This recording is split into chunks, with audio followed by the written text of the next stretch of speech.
Atın səssiz qədəmələri Azərbaycanın qədim, zəngin mədəni irsi ilə örülmüş torpaqlarında min illərin sirlərinin, əcdadların hikmətini və yerli adət-ənənələrin dərinliyini özündə cəmləşdirən Göylərçayı adlı kiçik bir kənd yerləşirdi. Bu kəndin dar daşlı küçələri, yosunla örtülmüş köhnə evləri və hər küncündə sanki keçmişlə gələcəyin sirlərini fısıldayan qoca ağacları insanlara əbədi nağılların pəncərəsini açırdı. Hər səhər günəşin ilk şüaları kəndin üzərinə nazlıca düşər, axşam isə ulduzlu səma min illərin hikmətinin, əcdadlarımızın xatirələrini və qəlbdə gizlənmiş arzuları eşidərdi. Kənd sakinləri nəsildən nəsilə ötürülən ənənələrə, atalarının öyrətdiyi dəyərlərə və öz aralarında paylaşılan səmimi hisslərə dərin inam bəsləyirdilər. Hər kəs öz qəlbində parlayan o işığı, sevgi, mərhəmət, dürüstlük və inamı itirmədən həyatın çətin yollarında irəliyə addımlayır, bir-birinə dəstək olurdular. Bu dəyərlər xüsusilə kəndin hörmətli adamlarından biri olan Hacı Məcid bəydə öz əksini tapırdı. Hacı Məcid bəy uzun illərin zəhmətinin, acılarını və sevinclərini yaşamış, Tolstoyun romanlarında təsvir olunan qəhrəmanların ruhunu xatırladan bir şəxs idi. O, kənd meydanında toplanan insanlara tez-tez deyərdi: "Əziz dostlar, həyatın ən böyük zəfəri öz qəlbində daşıdığınız səmimi sevgi və mərhəmət işığıdır. Hər çətinlik içimizdəki bu işığı daha da parlaq edər. Biz bir yerdə sevgi və inamla ən qaranlıq anlardan belə keçə bilərik." Bu sözlər kəndin hər kəsinin qəlbində dərin izlər buraxırdı və hər kəs öz həyatında o əbədi işığı tapmağa can atırdı. Kəndin gənclərindən biri olan Tural, idealist və çalışqan bir oğlan idi. O, atası Hacı Məcid bəydən aldığı hikməti və kəndin qədim nağıllarını öz qəlbində saxlayır. Hər səhər dar küçələrdə gəzərkən həyat yalnız zəfərlərdən ibarət deyil, hər çətinlik içimizdəki işığı daha da parlaq edəcək bir fürsətdir, deyə düşünürdü.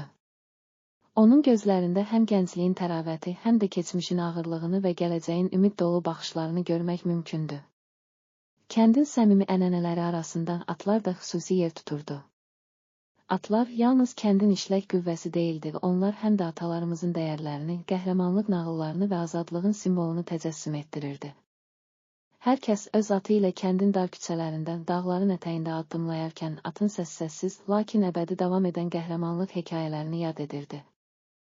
Bir gün Turalın atı olan Ənura adlanan gümüşü parıldayan at, kənd meydanının kənarında toplanan insanlara qarşı sanki öz nağıllarını danışdı.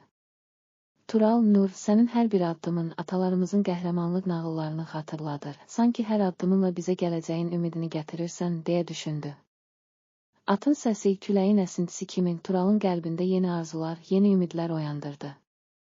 Tural, atı Nur ilə birlikdə kəndin sərhədlərini aşaraq yeni yerləri kəşf etmək və həyatın sirlərini daha dərindən anlamaq arzusuyla yola düşdü. O, uçmaq fikrini xatırlayırdı. Uşaqlığından eşitdiyi nağıllarda atların göyə qalxaraq azadlığın simvolu olduğu deyildi.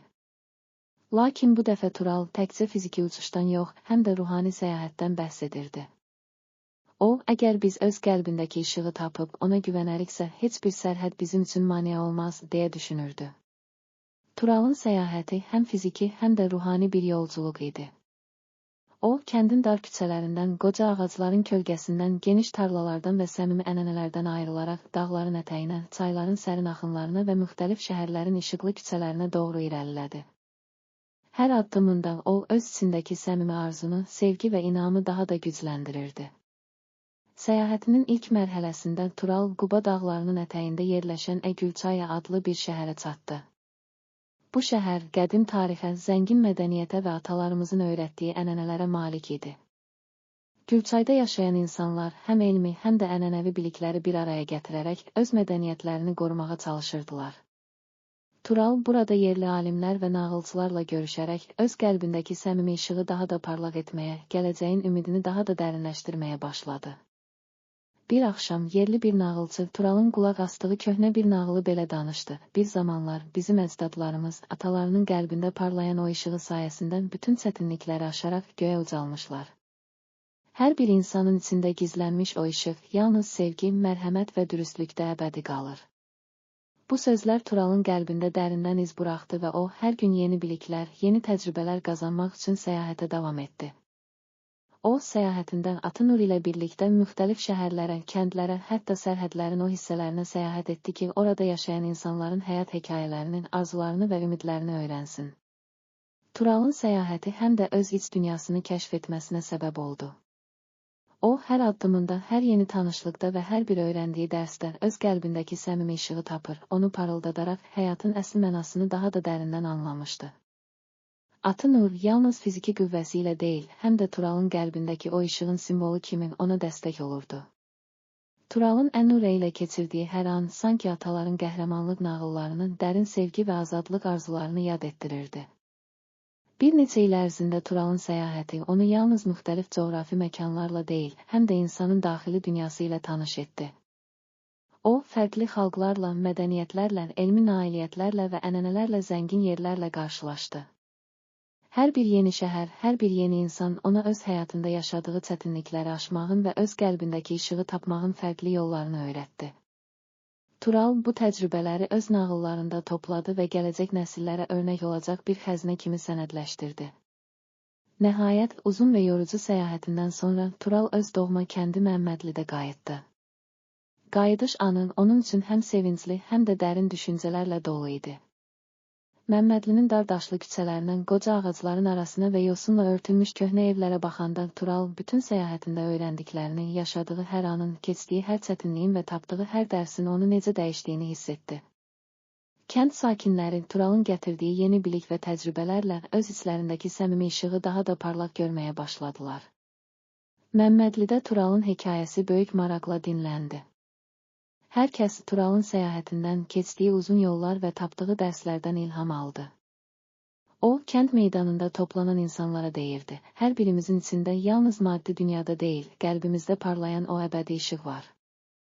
Bu işıq sevgi, mərhəmət və dürüstlükdə gizlidir.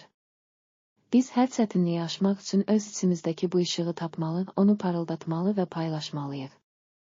Səyahət yalnız fiziki bir yolculuq deyil, o, həm də ruhani bir axtarışdır. Həyatın ən böyük sirrini, sevgi və azadlığı, yalnız öz qəlbimizdə tapdıqda əsl mənasını anlayarıq.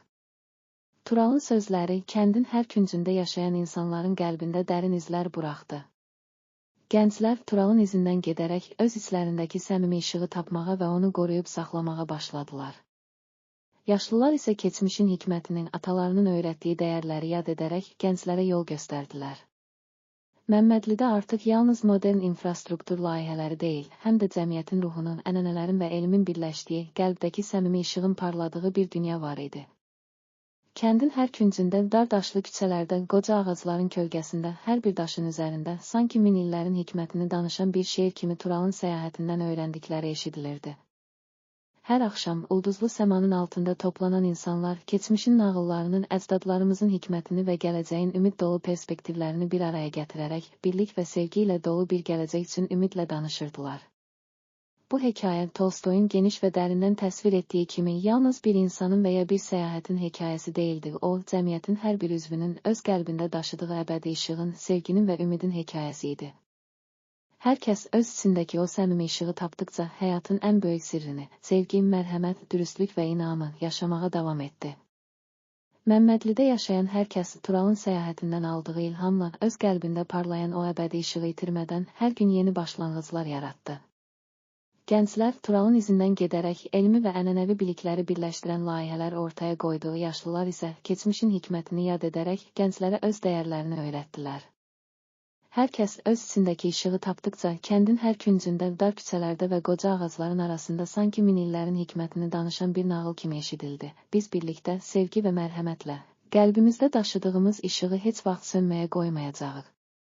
Beləliklə, Sonsuz Ümidin Nəğməsi adlı bu dastan Azərbaycanın qədim torpaqlarının zəngin mədəni irsini, kəndin unudulmaz ənənələrini və cəmiyyətin qəlbində parlayan o əbədi işığın, sevgi, mərhəmət və inamın gücünü nəsildən nəsilə ötürərək, hər kəsin öz içində daşıdığı o işığı tapmağa və onu paylaşmağa davam edəcəyini bizə göstərdi. Hər kəs həyatın çətin anlarında belə öz qəlbindəki işığı taparaq, sevgi və mərhəmətlə gələcəyin ümid dolu səhərlərini qurmağa davam etdi. Bu hekayə Tolstoyun dərin və geniş təsvir etdiyi kimi insanın öz içindəki gücünə, cəmiyyətin birliyinə və əbədi ümidin səmimi işığının nə qədər böyük bir qüvvə olduğuna şahidlik etdi. Hər kəs Sonsuz Ümidin Nəğməsindən ilham alaraq öz qəlbində parlayan o işığı tapdıqca həyatın ən böyük sirrini, sevgi, mərhəmət və inamı yaşamağa davam etdi və bu gələcək nəsillərə də örnək oldu. Beləliklə, Sonsuz Ümidin nəğməsi dastanın Azərbaycanın qədim torpaqlarının zəngin mədəni irsini, kəndin unudulmaz ənənələrini və cəmiyyətin qəlbində parlayan o əbədi işığın həyatın ən böyük zəfəri olduğunu bizə xatırladır. Hər kəs öz içindəki işığı tapdıqca həyatın çətinliklərini sevgi, mərhəmət və inamla aşaraq gələcəyə ümid dolu addımlarla irəliləyəcək və o əbədi ümid ruhumuzda parıldayaraq nəsildən nəsilə ötürüləcəkdir.